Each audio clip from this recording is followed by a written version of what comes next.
ওমর ফারুক চোখের পানি নিয়ে বলে, ওসমান, একদিন আমি খালার বাড়িতে রাখালি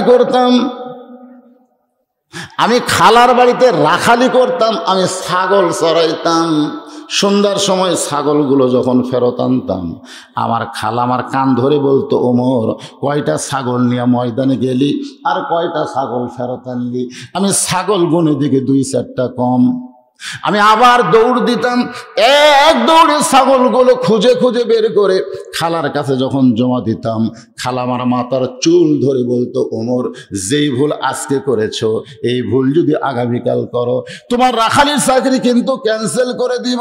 আমি ওমর খালার পা ধরে বলতাম, খালা, রাখালির চাকরি যদি ক্যান্সেল করে দেন, তাহলে আমি থাকবো কোথায়, খাবো কি? একদিন যে ওমর খালার পা ধরে রাখালির চাকরি রক্ষা করার জন্য কেঁদেছে, আজকে সেই ওমরকে আল্লাহ অর্ধ পৃথিবীর খলিফা বানাইছে। এটা ওমরের যোগ্যতায় নয় রে, এটা কেবল মাত্র আল্লাহর কোরআনের ওসিলা।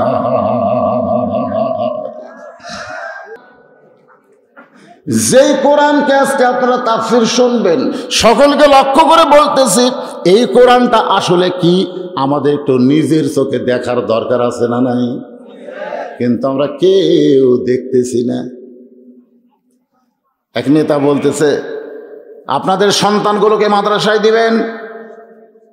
আপনি জানেন আপনার সন্তান হাফেজ আলেম হলে, আপনি মারা গেলে আপনার সন্তান আপনার জানাজা পড়াবে।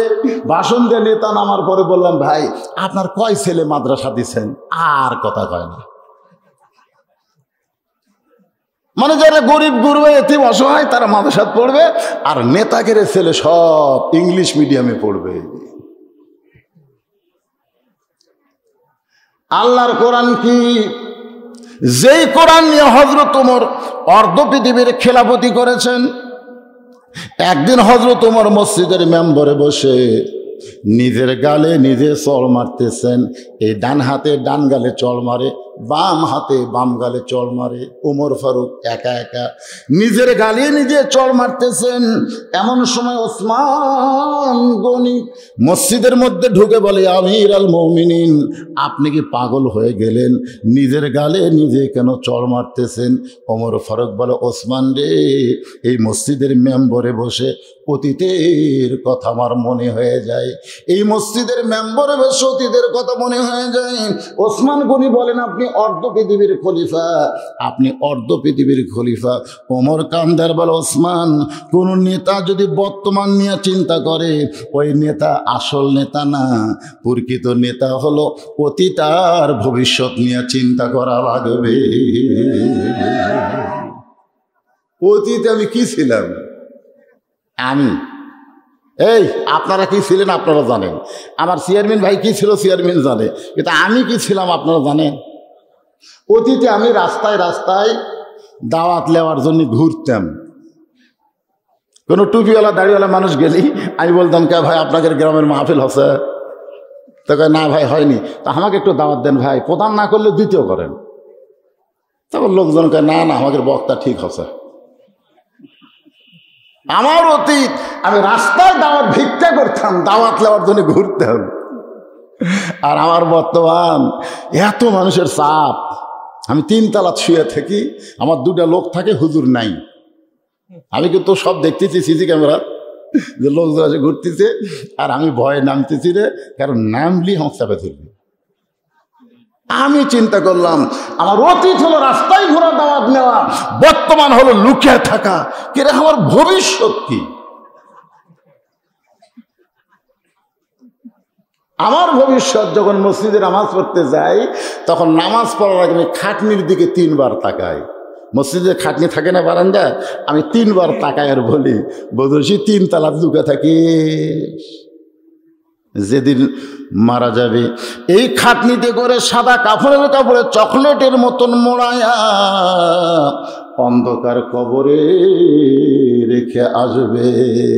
আজকে যারা ক্ষমতার চেয়ার পায়া অতীত ভুলে গেছে, বর্তমান কি হনুরে, ভবিষ্যতের খবর নাই, এদের অবস্থা পরিবর্তন হবে। জোরে কোন ঠিক কিনা ভাই?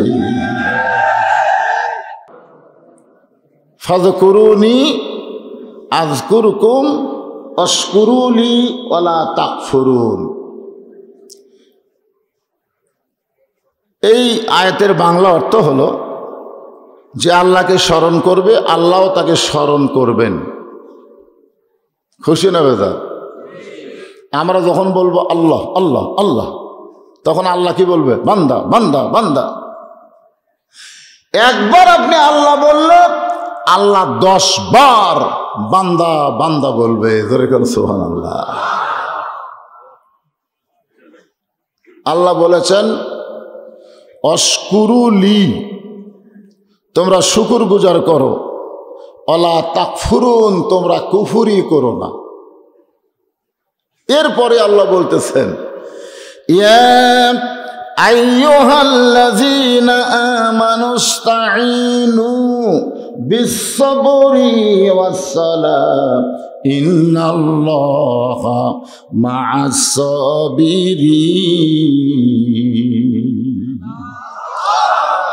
দেখেন এই আয়াতের পরে এই আয়াত দেওয়ার কারণ কি? এখানে আল্লাহ বলতেছেন যারা আমাকে বিশ্বাস স্থাপন করো, যারা আমাকে বিশ্বাস স্থাপন করেছো, আস্তাইনু, যদি তোমরা কিছু পাবার চাও, তোমরা যদি সুখ চাও, শান্তি চাও, দুর্নীতি মুক্ত বাংলাদেশ চাও, 23 সালে দুর্ভিক্ষ মুক্ত বাংলাদেশ যদি চাও, আমাদের বহু চাওয়া আছে। জোরে কোন কথা ঠিক কিনা? সরকারের পক্ষ থেকে বলা হয়েছে 23 সাল হলো দুর্ভিক্ষের বছর, আর আল্লাহর কোরআনের পক্ষ থেকে বলা হচ্ছে 23 সাল দুর্ভিক্ষের বছর হবে না, 23 সাল হবে পরিবর্তনের বছর। জোরে খান কথা ঠিক কিনা? আপনারা বলেন তো কি পরিবর্তন হবে? আগে তো কে চিল্লা উঠলেন।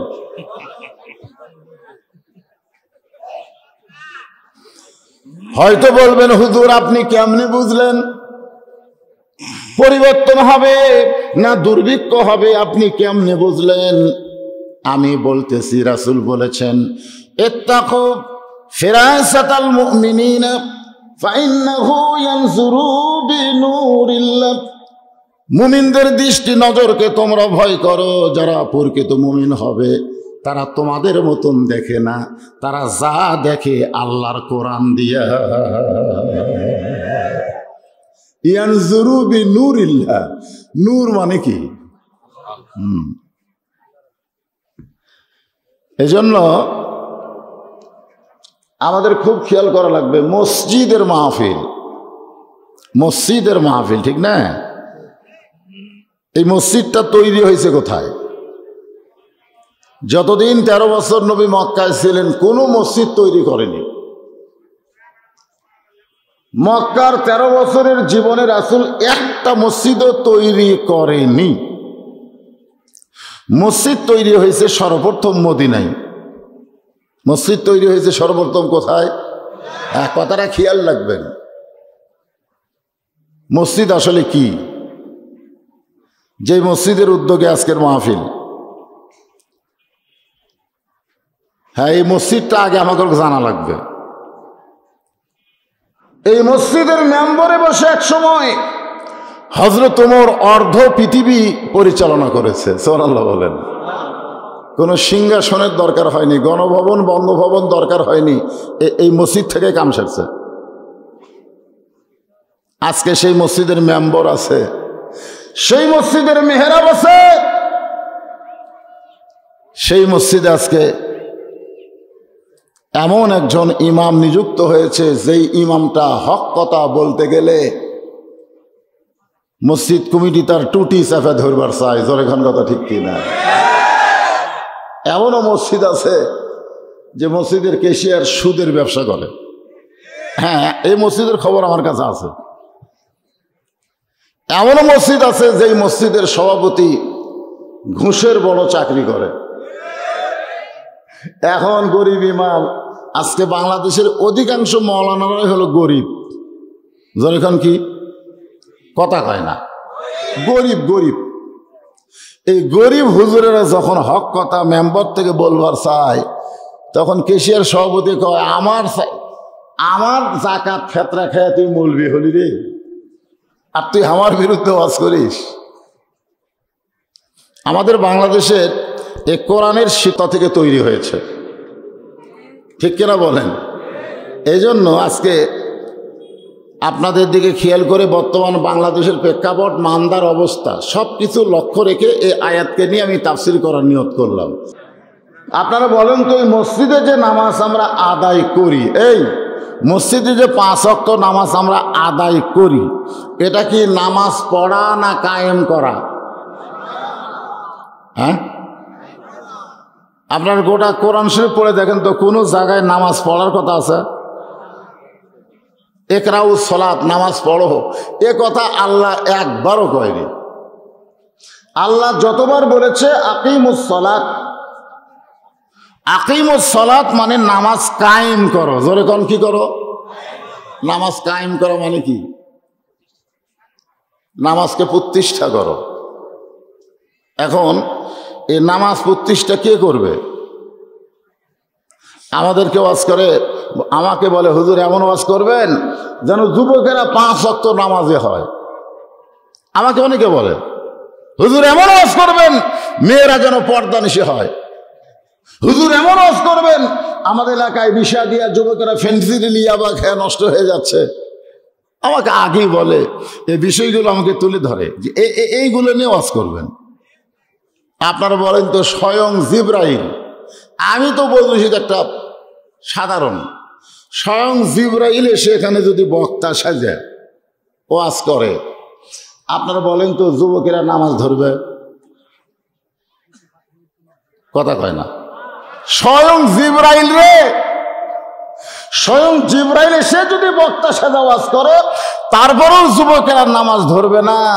কারণ নামাজ ওয়াজ দিয়ে হবে না, নামাজ আইন দিয়ে হবে। জোরে কান, কথা ঠিক কি না? ওয়াজ দিয়া নামাজ।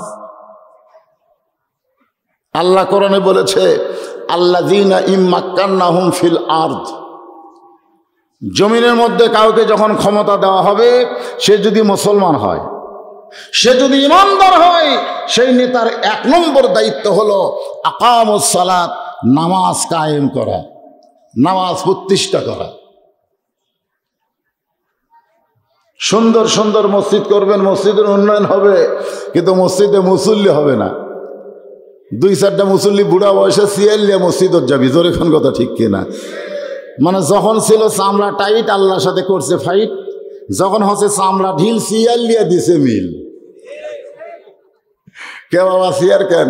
আর পারি না হুজুর, আর পারি না, রুকু সেজদা ঠিক মতো হয় না, এই জন্য সিয়াল্লিয়া গেছে। সরকারি চাকরি তুমি সিয়াল্লিয়া করবার দেও, তোমার চাপাত গুড়ি মারবি। জোরে কোন, কথা ঠিক কিনা? সরকারি চাকরি করতে যেমন তোমার বয়স লাগে, সব বয়সে যেমন সরকারি চাকরির অ্যাপ্লিকেশন করা যায় না, নামাজ ধরতে গেলে নামাজের একটা বয়স লাগবে। জোরে কোন, কথা ঠিক কিনা? বুড়ে বয়সে আল্লাহর সাথে ভিমরতি করবার যাও। আল্লাহ বললেন ফাযকুরুনি আযকুরকুম ওয়াশকুরুনি ওয়ালা তাকফুরুন। যে আমাকে স্মরণ করবে, আমি আল্লাহ তাকে স্মরণ করব। যে আমার জিকির করবে, আমি আল্লাহ তার জিকির করব। এই জিকির মানে আপনারা কি বুঝতেছেন? এই জিকির, যে জিকির ফাজকুরুনি আযকুরকুম, এই জিকির অর্থ কি? কেবারে কথা কর না কেন? আল্লাহ কোরআনের আর এক জায়গায় বললেন ইন্না নাহনু নাযালনায যিকরা ওয়া ইন্না লাহু লাহাফিজুন। এই দেখেন, দেখেন, এটা দেখছেন আপনারা? দেখছেন? এই ফুচকা, এই 3টা, তোরা কি ডাবা হবো না আলগা হবো? এরা এখনকার ছেলেমেয়েরা, এরা অধিকাংশ হলো সিজার করা। জোরে কোন, কি করা?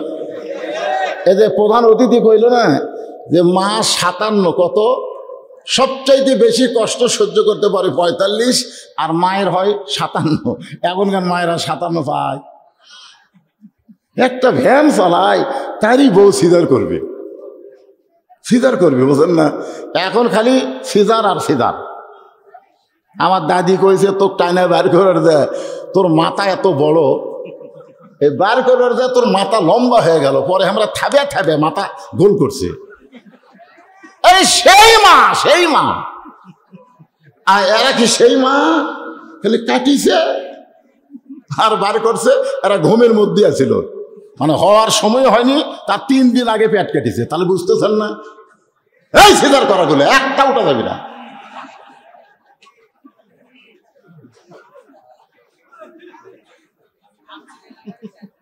হ্যাঁ, কারণ কথা হবে, গুরুত্ব দিয়ে শুনতে হবে। রাজি আছেন না? হ্যাঁ, মনোযোগ দিয়ে শুনুন। হ্যাঁ, আমি এখন আপনাদের বলতেছি যে কোরআন থেকে আপনারা তাফসীর শুনবেন, এই কোরআনকে আপনারা দেখেছেন? এই কোরআনের মধ্যে কোনো ধোঁকা সবাই করেনি। এই কোরআনে কোনো গোজামিল, এই কোরআনে কোনো সন্দেহ। এখন 2 কান্দের ফেরেশতা আল্লাহ বলতেছে, আল্লাহ এই শয়তান জীবনে কোরআন হাত দিয়েই ধরেনি, তাহলে কেমনে কইল ধোঁকা নাই, সন্দেহ নাই, গোজামিল নাই? এই তো হাত দিয়ে ধরেইনি। আপনারা যারা এখন পর্যন্ত, এটা আপনার বিবেককে আমি প্রশ্ন করলাম, এখন পর্যন্ত যারা এই কোরআন হাত দিয়ে স্পর্শ করেননি, আপনি কেমনে কইলেন ধোঁকা নাই? ও শুনে শুনে শুনে শুনে বউর এক মানুষকে মারা 6 টুকরা করছে। একজন বলতেছে তুই কি দেখছিস? না রে ভাই, আমি মান্দা ফেরিঘাটে শুনলাম। শোনা কথা মানে শুনলে হবে না, বাস্তবে আল্লাহর কোরআন মুসলমানকে দেখা লাগবে। জোরে কোন কথা ঠিক কি রে? আজকে যদি বর্তমান প্রধানমন্ত্রী আল্লাহর কোরআনকে দেখত, সমস্ত মন্ত্রীরা যদি কোরআনকে দেখত, এমপিরা যদি কোরআনকে দেখত, প্রশাসনের ভাইরা যদি আল্লাহর কোরআনকে দেখত, তাহলে বাংলার আকাশে কোনো দুর্নীতি থাকতো না। জোরে কোন কথা ঠিক কি না? থাকতো না। কিন্তু দেখেনি তো, খালি শুনে খা। খেলা আছে। এ কোরআনকে যদি আপনি দেখবার চান, খালি দেখবেন, আসেন, আয়সা খালি কোরআন এরকম ধরে খোলেন, দেখেন তো দেখেন। এই দেখবার গেলেও ঠেলা আছে। আল্লাহ বলেছে লা ইয়ামাসসুহু ইল্লাল মুতাহহারুন, তুমি ততক্ষণ পর্যন্ত কোরআন স্পর্শ করতে পারবা না যতক্ষণ তুমি পবিত্র না হবা। খালি ধরে দেখবার গেলে পবিত্র হয়ে দেখা লাগবে। আর পবিত্র হয়ে যদি একবার আপনার নজর কোরআনের আয়াতের উপরে পড়ে, ওই আয়াত আপনাকে পবিত্র বানায় দেবে। জোরে কোন কথা ঠিক কি না? খালি সারা জীবন শুনে যান বদরশিদ কিভাবে ওয়াজ করে, গোলাম রব্বানি কি কয়, আব্দুল্লাহ বিন কি কয়, তারেক মনোয়ার কি কয়, আমির হামজা কি কয়, সব শুনে আসি। এই শোনার জন্য আল্লাহ কোরআন দিছে। আল্লাহ বলেছে সামিনা, শুনতে হবে, শুনতে হবে, সামিনা শুনতে হবে। এরপর আল্লাহ বলেছেন ওয়াতাআনা, খালি শুনলে হবে না, এই কোরআনকে গ্রহণ করতে হবে। যেই কোরআনের হেফাজত আল্লাহ কোনো ফেরেশতাক দেয় নাই, কোন নবী দেয় নাই, কোন আলেম ওলামাকে দেয় নাই, আল্লাহ নিজেই এই কোরআনের হেফাজতের দায়িত্ব নিয়েছে। সুবহানাল্লাহ। কেন নিয়েছে? কারণ এর মধ্যে কেউ যেন কম বেশি করবার না পারে। আমি সেই কোরআন আজকে কিছুটা সময় হলো আপনাকে দেখানোর চেষ্টা করব। দেখবেন? কোরআন দেখবেন? দেখেন, আল্লাহ বললেন ইয়া আইয়ুহাল্লাযীনা আমানুস্তাঈনু বিস-সাবরি ওয়াস-সালাহ ইন্নাল্লাহা মা'আস-সাবিরিন।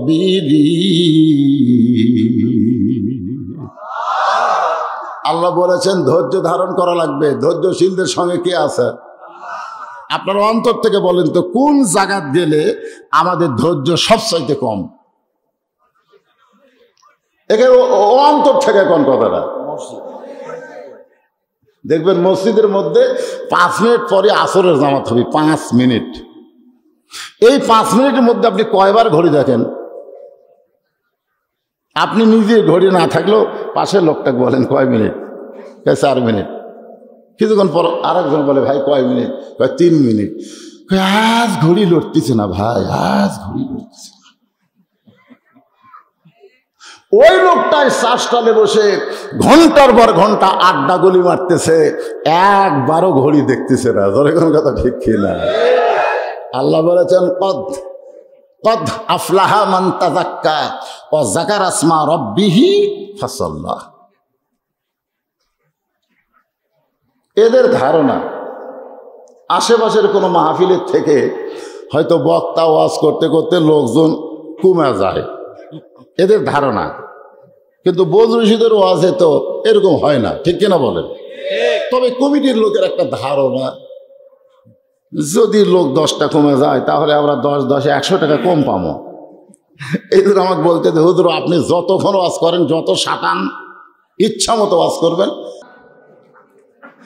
যেই কোরআনকে আজকে আপনারা তাফসীর শুনবেন, সকলকে লক্ষ্য করে বলতেছি, এই কোরআনটা আসলে কি আমাদের একটু নিজের চোখে দেখার দরকার আছে না নাই?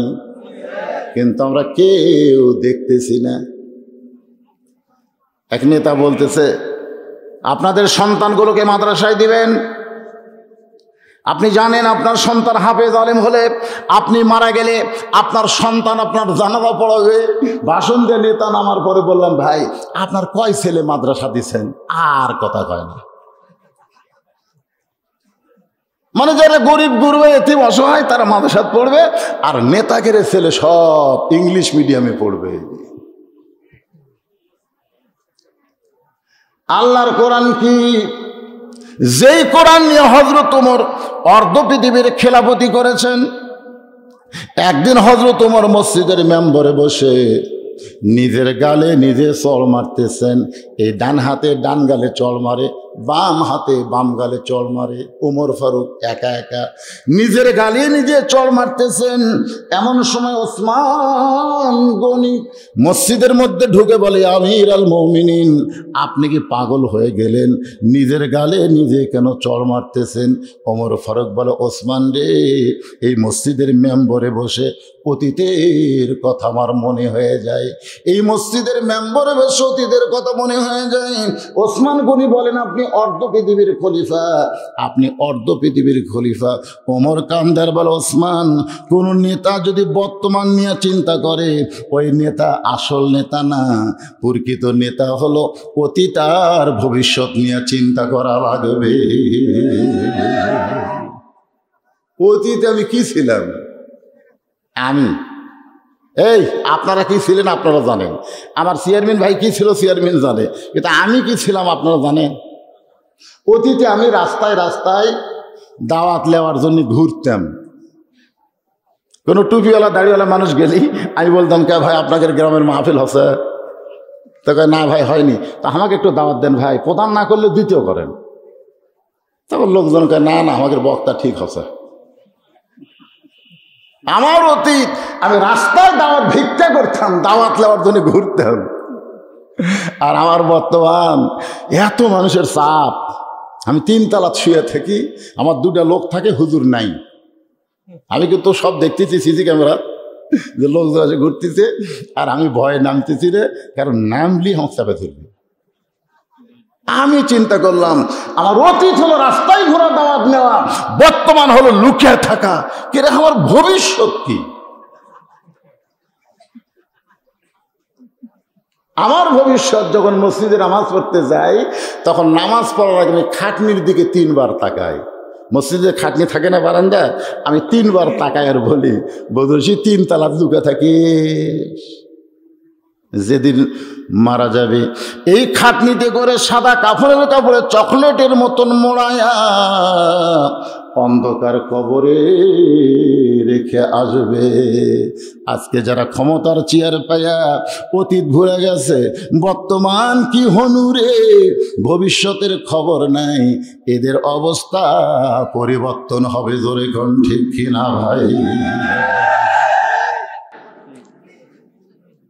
ওমর ফারুক চোখের পানি নিয়ে বলো, ওসমান, একদিন আমি খালার বাড়িতে রাখালি করতাম। আমি খালার বাড়িতে রাখালি করতাম, আমি ছাগল চড়াইতাম। সন্ধ্যার সময় ছাগলগুলো যখন ফেরত আনতাম, আমার খালা আমার কান ধরে বলতো, ওমর কয়টা ছাগল নিয়ে ময়দানে গেলি আর কয়টা ছাগল ফেরত আনলি? আমি ছাগল গুনে দিকে 2-4টা কম। আমি আবার দৌড় দিতাম, এক দৌড়ে ছাগলগুলো খুঁজে খুঁজে বের করে খালার কাছে যখন জমা দিতাম, খালা আমার মাথার চুল ধরে বলতো, ওমর যেই ভুল আজকে করেছো এই ভুল যদি আগামীকাল করো তোমার রাখালির চাকরি কিন্তু ক্যান্সেল করে দিব। আমি ওমর খালার পা ধরে বলতাম, খালা রাখালির চাকরি যদি ক্যান্সেল করে দেন তাহলে আমি থাকবো কোথায়, খাবো কি? একদিন যে ওমর খালার পা ধরে রাখালির চাকরি রক্ষা করার জন্য কেঁদেছে, আজকে সেই ওমরকে আল্লাহ অর্ধ পৃথিবীর খলিফা বানাইছে। এটা ওমরের যোগ্যতাই নয় রে, এটা কেবল মাত্র আল্লাহর কোরআনের ওসিলা। এটা কিসের ওসিলা? আজকে সেই কোরআন, আজকে সেই কোরআন গরিবদের হাতে দিলেন, নেতারা কোরআন হাতে নিলেন না। নেতারা কোরআনের মাহফিলে বক্তব্য দিয়ে চলে যান, একটা নেতা ওয়াজ শুনবার চায় না। জোরে কোন কথা ঠিক কিনা? একটা নেতা দেখা তো দূরের কথা, এরা শুনবিও না। একে 2-4টা তেলা পাতি আছে, এরা আবার মাঝে মধ্যে মোবাইল করে, নেতা বক্তা কিন্তু লাইন ছেড়ে ওয়াজ করতেছে। বক্তা কি লাইন ছাড়ছে রে? বক্তা তো মোল্লার দৌড় মসজিদ পর্যন্ত সে ওয়াজ করতেছে না, বক্তা মোল্লা হয়ে সংসদত যাওয়া ওয়াজ করতেছে। এখন দেখলো যে তালিকা করা ছাড়া বুদ্ধি নাই, 116 জনের তালিকা আমার তো 18-র মধ্যে। আপনারা কোন হুজুর কেমন আছে? আমি 18 নম্বরে আছি।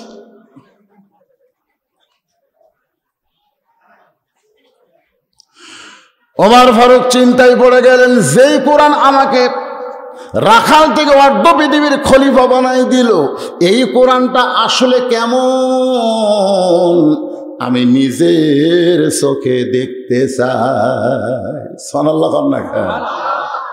আপনারা দেখবেন না? এবারে বাংলাদেশের 2টা ছেলে, একটা হলো সালে আহমদ তাকরিম, ওই 117টা দশক মনে হয় পরাজিত করে 3 নম্বর আসন পাচ্ছে। আর একটা হলো আবু তাহা, ও 137টা দেশকে পরাজিত করে ও আবার 3 নম্বরে আছে। বিমানবন্দরে যখন নামলো ভাই, একটা চৌকিদারও যায়নি, একটা চৌকিদারও যায়নি। চৌকিদার যাই হলো পূজা পহরা দিবে। ধরে কোন কি পহরা দিবে? পূজা।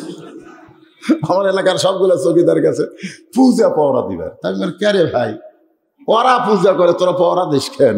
এক চৌকিদার আমার কাছে এসে বলতে, হুজুর আপনাকের জন্য, আপনাকের জন্য পহরা দিই। আমরা কি করি?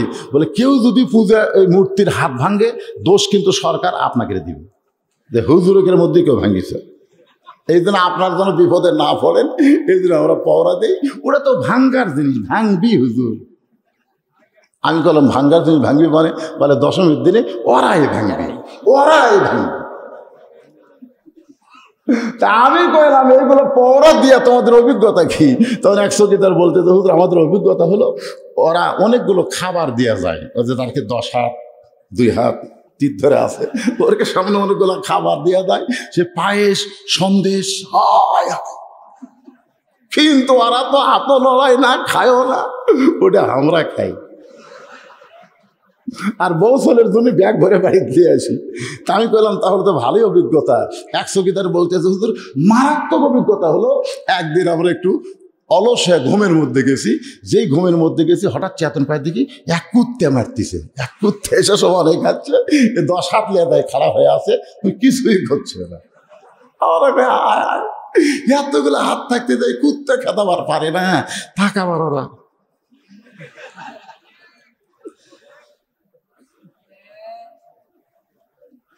যেই কোরআনে কোনো সন্দেহ নাই, ধোঁকা নাই, গোজামিল নাই,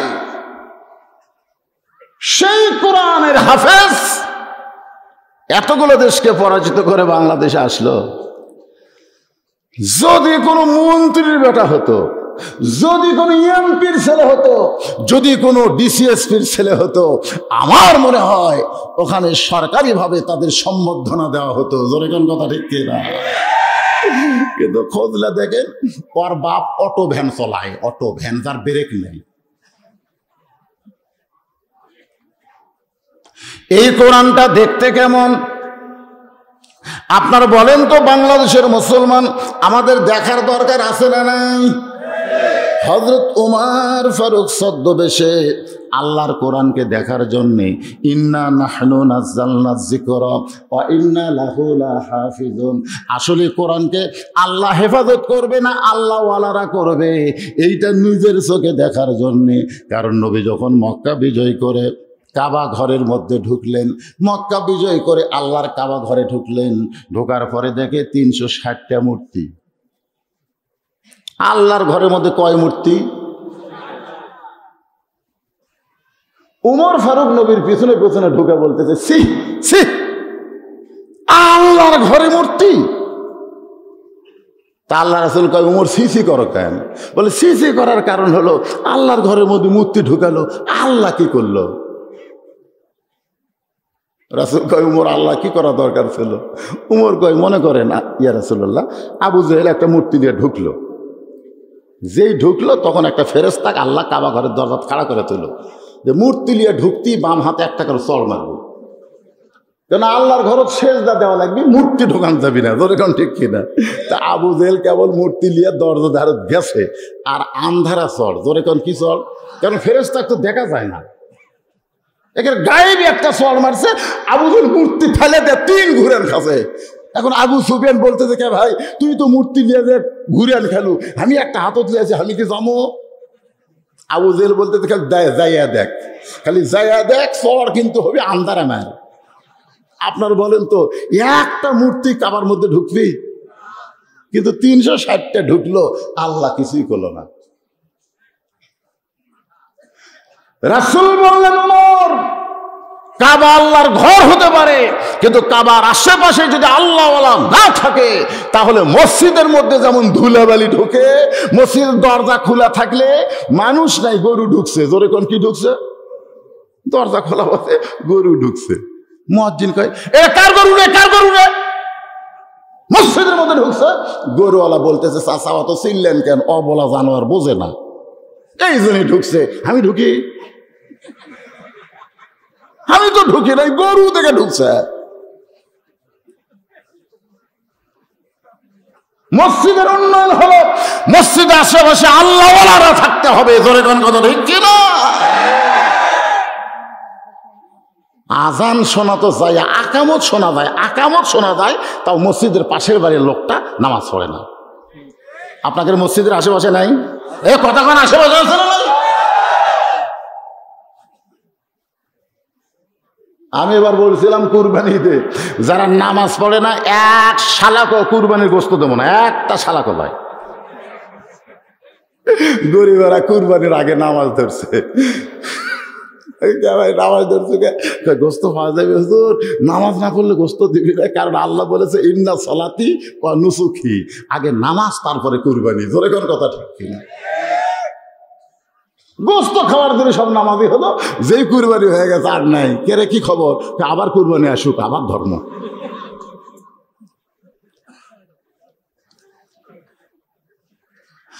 আল্লাহর কোরআন কি দেখার জন্য হযরত ওমর ছদ্মবেশে মদিনার অলিগলি ঘুরতেছে, শুধুমাত্র আল্লাহর কোরআনকে এক নজর দেখার জন্যে। আসলে এই কোরআনটা কি? দেখতে পাই 2 পাহাড়ের মাঝখানে বিস্তীর্ণ মরুভূমি। ওই মরুভূমির মধ্যে একজন রাখাল উট আর দুম্বা চড়াই। হযরত ওমর ছদ্মবেশে রাখালকে কোরআন দেখার জন্য সালাম দিয়ে বললেন, ও রাখাল ভাই, আল্লাহর আমাকে আমাকে সামান্য ওটের দুধ দাও, যেই দুধটা পান করে আমি ক্ষুধা তৃষ্ণা নিবারণ করতে চাই। ও রাখাল ভাই, আমাকে উটের 1 পেয়ালা দুধ দাও, যেই দুধটা পান করে ক্ষুধা তৃষ্ণা নিবারণ করতে চাই। রাখাল মুচকি মুচকি হাসে। ওমর ফারুক বলে, রাখাল হাসতেছো কেন? বলে, হাসার কারণ হলো তুমি যে আমাকে সালাম দিলে, আমার কাছে উটের দুধ চাইলে, আমি তোমাকে উটের দুধ দিবার পারবো না, সালামও দিয়ে উত্তর দিব না। ওমর বলতেছে, আমার দোষ কি? রাখাল বলতে, তোমার দোষ হলো তোমার পরিচয় দাও, আগে তোমার পরিচয় দাও, তুমি আসলে কে। ওমর চিন্তা পড়ে গেলেন, অর্ধ পৃথিবীর খলিফা হয়ে ছদ্মবেশ ধারণ করেছি, এখন যদি আমার পরিচয় দেই তাহলে তো গুমর ফাঁস হয়ে যাবে, আল্লাহর কোরআনকে তো দেখা যাবে না। এই জন্য ওমর ফারুক চিন্তা যখন করতেছেন, এমন সময় আল্লাহর কোরআন বলে, ওমর, রাখাল যখন তোমার পরিচয় চাইছে, তুমি আসল পরিচয় দাও। যেদিন বাংলাদেশে কোরআন চলবে সেদিন কোনো এমপি থাকবে না, সেদিন কোনো মন্ত্রী পরিচয় হবে না, সেদিন কোনো মৌলানা পরিচয় দেওয়া চলবে না। সেদিন আসল পরিচয় হলো মিল্লাতা আবিকুম ইব্রাহিম হুয়া সাম্মাকুমুল মুসলিমিন। আসল পরিচয় কি? এমপি। আল্লাহ বলেছে লা তামুতুন্না, মৃত্যুবরণ করিস না ইল্লা ওয়া আনতুম মুসলিমুন। আল্লাহ কখনো বলে নাই যে এমপি হয়ে মরো, মন্ত্রী হয়ে মরো, মুক্তিযোদ্ধা হয়ে মরো। একটা কথা আল্লাহ বলেছেন, মুসলমান না হয়ে মরিস না। মুসলমান না হয়ে মরি, অনেক কথা কার? ওমর ফারুক বলতেছে, রাখাল ভাই, আমার পরিচয় যখন চাইছো আমি হলাম মুসলমান। রাখাল বলতেছে, আসল না নকল? ওমর চমকে গিয়ে বলতেছে, মুসলমান তো মুসলমানই, এর মধ্যে আসল নকল কি? রাখাল বলতেছে, আসল মুসলমান যারা হবে তারা চাওয়ার ব্যাপারে সতর্ক থাকবে। আসল মুসলমান যাত্রার কাছে চাবে না, আসল মুসলমান কোনোদিনও বলবে না আমার দয়াল বাবার দরবারেতে কেউ ফিরে না খালি হাতে। আপনারা বলেন তো এটা আসল মুসলমান কবে? আসল মুসলমান কি বলবে? আমার দয়ার আল্লাহর দরবারেতে, সবাই বলেন, আমার দয়ার আল্লাহর দরবারেতে কেউ ফিরে না খালি হাতে। আল্লাহ আল্লাহ আল্লাহ আল্লাহ। কেরা আল্লাহ আল্লাহ কইতে শরম লাগতেছে নাকি রে? আর যারা ভেজাল মুসলমান তারা কি বলবে? আল্লাহর জায়গা তারা বাবা কবে, জোরে কারণ কি কবে? আসল মুসলমান যারা হবে দরকার হলে ফাঁসির মঞ্চে যাবে, কিন্তু রাষ্ট্রপতির কাছে বাঁচার দরখাস্ত লিখবে। উকিল বলবে যদি বাঁচবার চান তাহলে রাষ্ট্রপতির কাছে একটা দরখাস্ত লেখেন, রাষ্ট্রপতি যদি দয়া করে দরখাস্ত মঞ্জুর করে তাহলে আপনি বাঁচিয়া যাবেন। আসল মুসলমান মুচকি মুচকি হাসে। উকিল কয় হাসেন কেন? বলে হাসার কারণ হলো 3 জন রাষ্ট্রপতি ক্ষমতায় থাকা অবস্থায় মারা গেল। আসল মুসলমান বলতে যে 3টা রাষ্ট্রপতি ক্ষমতায় থাকা অবস্থায় মারা গেছে, একটা বঙ্গবন্ধু শেখ মুজিবুর রহমান, একটা জিয়াউর রহমান, একটা জিল্লুর রহমান। যারা ক্ষমতা থাকা অবস্থায় মরে তাদের কাছে বাঁচার দরখাস্ত লেখা জায়েজ নেই। দরকার হলে ফাঁসির মঞ্চে যাবে, কিন্তু রাষ্ট্রপতির কাছে তারা দরখাস্ত লিখবে না, কারণ তারা হলো আসল মুসলমান। আসল মুসলমান দরকার হলে আস্তাইনু বিসসবরি ওয়াসসালাম, যদি পাওয়ার চায় তাহলে নামাজের মাধ্যমে চাবে কার কাছে? আরো জোরে বলেন, যেই নামাজে সূরা ফাতিহার মধ্যে আল্লাহ বলে দিয়েছেন ইয়্যাকা না'বুদু ওয়া ইয়্যাকা নাস্তাঈন। রাখাল হযরত ওমরকে বলতে যে পথিক, তুমি যদি আসল মুসলমান হও তুমি দুধ চাইছো কার কাছে? ওমর ফারুক চমকে উঠছে। চমকে ওঠার কারণ কি জানেন? চমকে ওঠার কারণ হলো আল্লাহর কোরআন যখন সমাজে চালু থাকবে তখন ওমরও যদি ভুল করে একটা রাখাল পর্যন্ত সেই ভুলের লোকমা দিবার পারবে। সুবহানাল্লাহ না কেন? আজকে আমাদের বাংলাদেশে কোন জায়গায় আল্লাহর আইন চালু আছে? আছে আছে, আমি নিজের চোখে দেখছি। ডান পাশে আওয়ামী লীগ, খেয়াল করেন, ডান পাশে আওয়ামী লীগ, বাম পাশে বিএনপি, মাঝখানে জামাত ইসলাম। 3 জন মিলা নামাজ পড়বি। 3 জন মিলা কি পড়বি?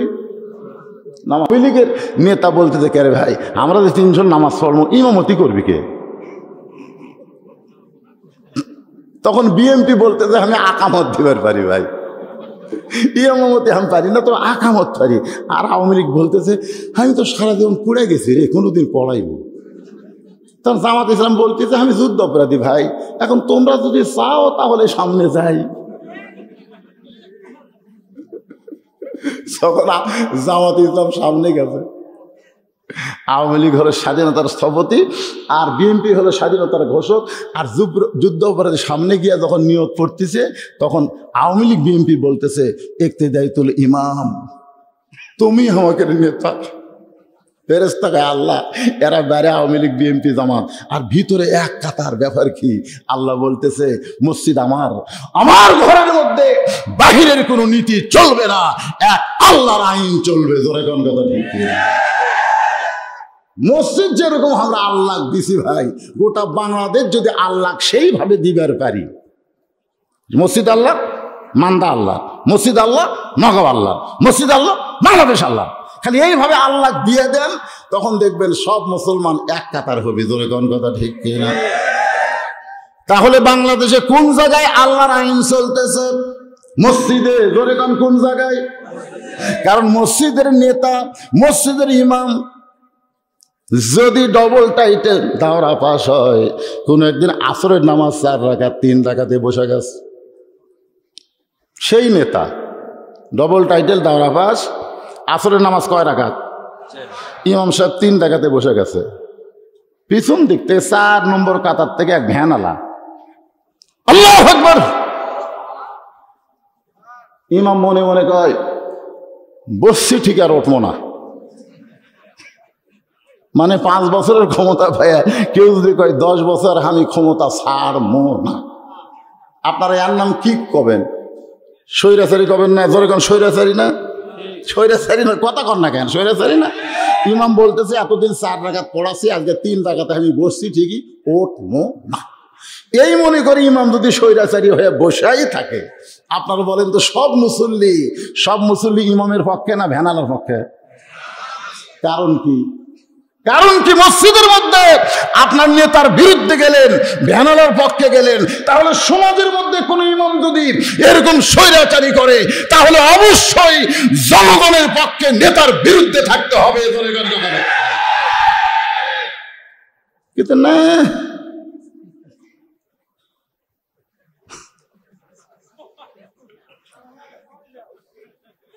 ভয় করতেছে, পুলিশ ধরবি, র্যাব ধরবি। আল্লাহ কয় র্যাব পুলিশ ধরার ভয় থাক, আমার আজরাইল সাইদ মতো যাচ্ছে, যা। পুলিশের ভয়, র্যাবের ভয়, আজরাইল সামনে এসে খাড়া হয়ে গেছ,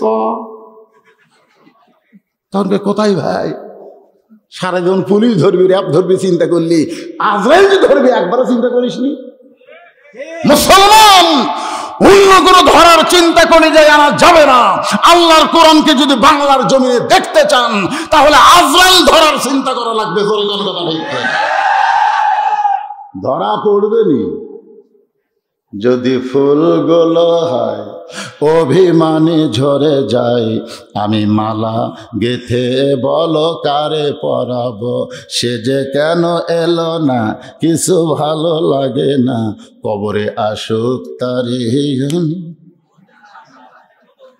আপনি মনে করছেন যাওয়া লাগবে না? সঙ্গে সঙ্গে ওমর ফারুক চোখের পানি বের করে বলতেছে, ও রাখাল ভাই, চাওয়ার ব্যাপারে আমার ভুল হয়ে গেছে। রাখাল মুচকি মুচকি হাসতেছে, হাসার কারণ হলো ভুল স্বীকার করেছে। রাখাল বলতেছে, প্রতিক্রে ভুলটা যখন স্বীকার করলা তাহলে আল্লাহ তোমাকে তওবা করার সুযোগ দিয়েছে। উম্মতে মুহাম্মাদে আমরা, আদম বলেছে আমি একটা ভুল করেছি, 350 বছর কেঁদেছি, তাও আমার আল্লাহ তওবা কবুল করে না। আর উম্মতে মুহাম্মাদিরা সারা জীবন যদি ভুল করে, মরার আগে মাছির মাথার মতন সামান্য পানি যদি চোখের কোণায় নিয়ে এসে বলে আল্লাহ আমাকে মাফ করো, শুধু শ্রেষ্ঠ নবীর উম্মত হওয়ার খাতিরে আল্লাহ আমাদের তওবাকে মাফ করে দিবে। ধরে করেছে ওমর ফারুক বলেন, রাখাল ভাই আমি তওবা করতেছি। রাখাল বলে, তুমি মূর্খ মানুষ, তুমি তওবা কেমনে করবা? ওমর ফারুক বলতেছে, আমার মধ্যে মূর্খামির কি দেখলে? রাসূল বলেছেন, আমার পরে কেউ যদি নবী হতো, লাউ কানা ওমর, ওমরকে আল্লাহ নবী বানাতো। কিন্তু সেই ওমরকে রাখাল বলতেছে, তুমি মূর্খ মানুষ, তুমি তওবা কেমনে করবা? ওমর ফারুক বলে, রাখাল আমার মধ্যে মূর্খামের কি দেখলে? রাখাল বলতেছে, চাওয়ার ব্যাপারে যে সতর্ক হবে না সে হলো সবচাইতে বড় মূর্খ। এমনকি সে যদি ডক্টর কামালও হয়। আমাদের বাংলাদেশের সংবিধান লিখছে গে? এ কথা কর না কেন, কে লিখছে? ডক্টর কামাল সংবিধান লিখছে। সেই ডক্টর কামাল গত নির্বাচনে সাঙ্গ পাঙ্গ নিয়ে সিলেটের শাহজালাল মাজারে গেছে। মাজারে যায় এভাবে হাত তোলা, পেপারে দিছে, হাত তুলে বলতেছে, বাবা এবার আমরা ঐক্য জোট করে ভোটর ডাঙাছি। বাবা আমরা কিন্তু ভোটর ডাঙাছি। দুই কান্দে দুই ফেরেশতা কয়, আল্লাহ এই শালা কি কয়? আস্তাইনু বিসসবরি ওয়াস সালাহ, নামাজ ধৈর্যের মাধ্যমে তোমার কাছে চাওয়া বাদ দিয়ে এরা বাবার কাছে হাত বাড়াছে। আল্লাহ বলতেছে, ও যতই ডক্টর হোক চাওয়ার ব্যাপারে সতর্ক না হলে ও হলো সবচাইতে বড় মূর্খ। জোরে কোন কথা ঠিক কি না? আর সেই মূর্খের সংবিধান দিয়ে আমরা চলতে চাই।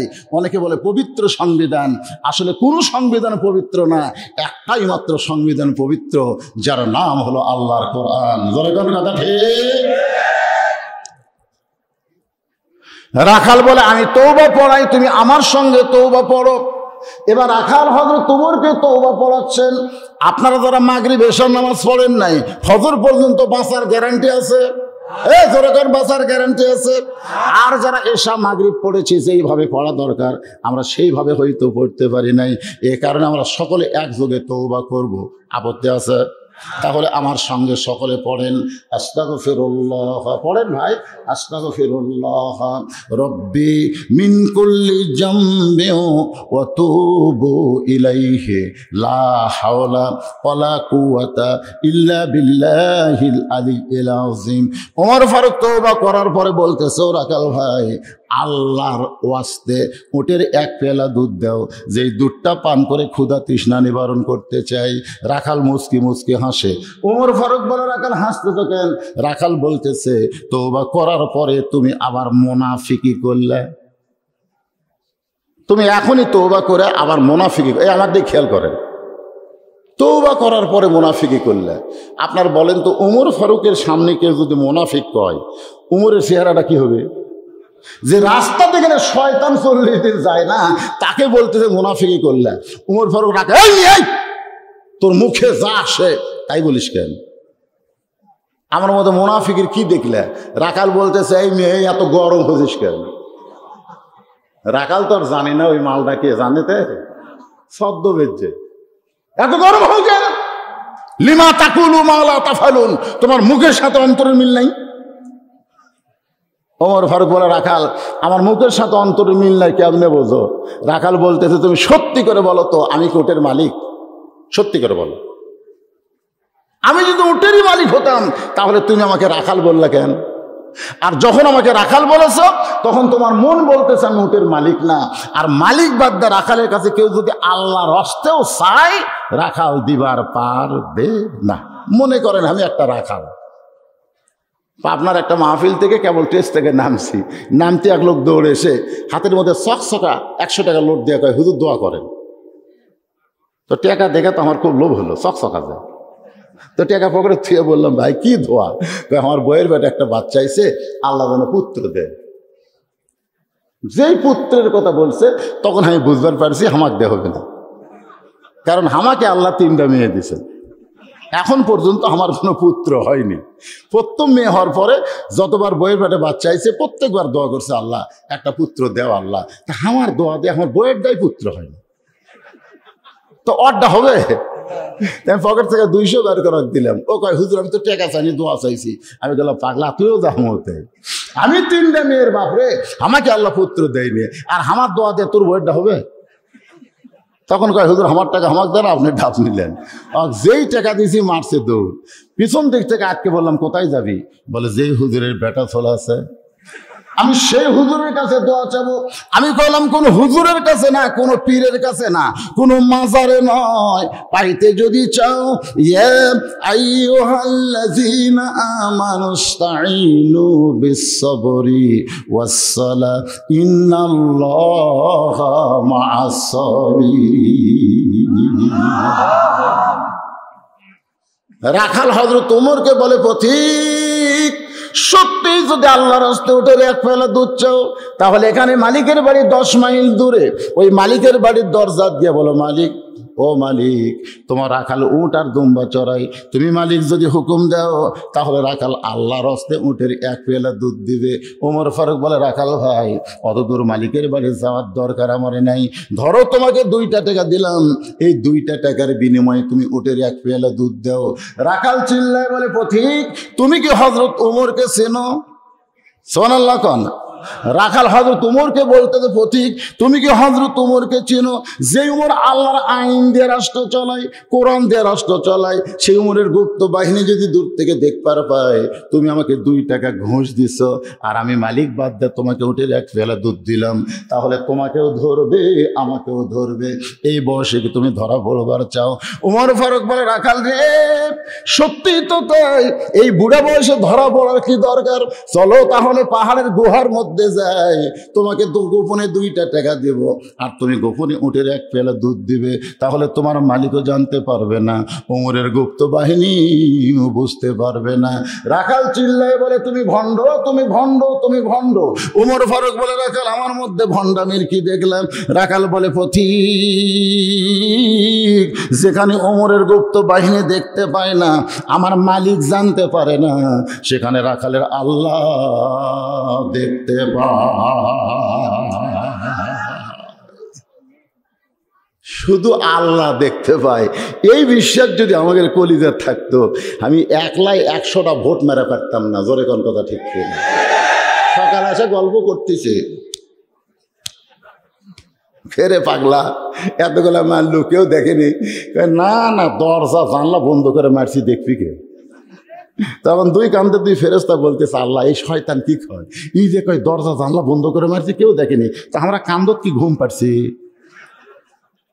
তোমার 2 কান্দে 2 মুহুরি, সবাই আমার সাথে গানটা কন্ত সব পাবেন।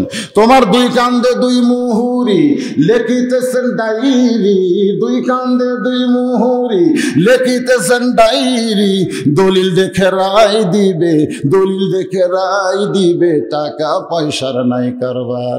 আছেন আমার মুক্তার, আছেন আমার বারিস্টার, শেষ বিচার, ধরে কোন বিচার? শেষ বিচারের হাইকোর্টেতে, শেষ বিচারের হাইকোর্টেতে তিনি আমায় করবেন পার, আমি পাপী, তিনি জামিনদার।